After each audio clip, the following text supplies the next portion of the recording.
My grandfather, who was pretty well off because he lucked into telecommunications at the right time and got into upper management, told me once of a neighbor and our friend of his.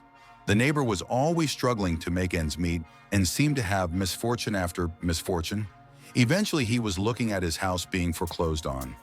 My grandparents, who considered this neighbor a great friend, realized they could help this friend with the money they had accumulated in savings. The neighbor was floored and promised to pay my grandparents back and even took a second job just to do that. And for a couple years, he paid back every week on payday. The amount varied, but like clockwork, he'd get home on Friday and his first stop was handing over cash to my grandfather. Then he and his wife won the lottery. It was the grand prize. My grandfather said it was north of $1 million. Within days, they had brand new cars, a boat, a brand new RV, had their house repainted and a new roof put on. And I believe they quit their jobs. And he stopped paying my grandfather back.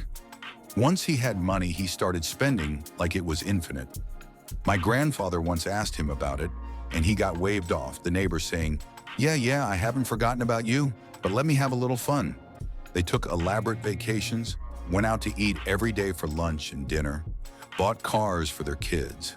In just over a year, they had blown through every cent. The neighbor sheepishly walks up to my grandfather and says they just got their property tax bill, and he's a little short. Grandfather just shook his head and turned away. He said, Sometimes it's worth losing money to get rid of bad people in your life.